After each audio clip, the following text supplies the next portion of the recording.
कोई अमर्यादित आचरण एवं अमर्यादित व्यवहार के लिए दोषी माना। सजा के अनुपात पर उसने कहा कि सजा का अनुपात ज्यादा है। तो अब माननीय सभापति बिहार विधान परिषद ने जब अपने चेयर से इस संबंध में पूरा मंतव्य दे दिया हो तो उसके बाद तो किसी के अधिकार क्षेत्र में है ही नहीं। भाई सजा को अधिक माना ना कि व्यवहार को भी सही मान लिया। व्यवहार को तो सुप्रीम कोर्ट ने भी सही नहीं माना है। लेकिन यही उन्होंने सवाल किया कि अधिकतम सजा क्यों दी गई। आपने राम बच्चन जी को इसीलिए लाया आचार समिति में, तो ये सवाल उठ रहा है कि आखिर लोकतंत्र में क्या फ्रीडम। प्रोफेसर राम बच्चन राय से सीनियर कौन मेंबर है? उनकी विद्वता के सामने कौन है?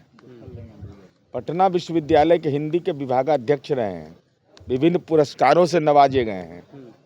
बिहार विधान परिषद में मैं अगर जानकार सदस्यों में से गिना जाएगा तो उनको गिना जाएगा। तो इसलिए कम से कम व्यक्तिगत टिप्पणी ऐसे चीजों पर नहीं करना चाहिए। तो उपसभापति है, मान रहे हैं कि जेडीयू हार मान रही है, सरकार अपनी हार मान रही है। जेडीयू किस बात का हार मानेगी? सबसे बड़ा प्रयास नीतीश जी कर रहे थे उनको हटाने का। नीतीश जी का है लिखा हुआ कहीं? उन्होंने कहा कि हम आपको बर्बाद कर देंगे। नहीं, वो सदन की प्रोसीडिंग को पढ़ लीजिए ठीक से। सदन की कार्रवाई एक अलग चीज होता है। भाई इस संबंध में आचार समिति ने, और उसमें तमाम राजनीतिक दल के लोग हैं।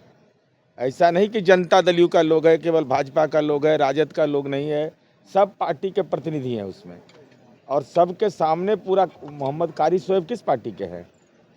उन्होंने खेद व्यक्त किया तो सजा की अवधि उनकी नहीं खत्म हो गई, उनको केवल निलंबन किया गया। और जब सुप्रीम कोर्ट के न्यायिक आदेश को तो कम से कम पढ़ना चाहिए। आचार समिति जो जिसके अध्यक्ष माननीय राम बच्चन राय हैं, उनकी इंटीग्रिटी पर सुप्रीम कोर्ट ने कोई भी सवाल नहीं खड़ा किया। उसके निर्णय पर केवल इतना ही कहा कि सजा अतिरेक हुआ है, लेकिन अमर्यादित आचरण व्यवहार के बारे में जो टिप्पणी किया गया उसको सुप्रीम कोर्ट ने भी सही माना। उन्होंने जब पीसी की थी उन्होंने फिल्मी अंदाज में पुष्पा स्टाइल में कहा था झुकेगा नहीं। अब तो झुकने के लिए तो उनके नेता जी झुकते हैं, हुजूर हाजिर हो गए, अब बचा हुआ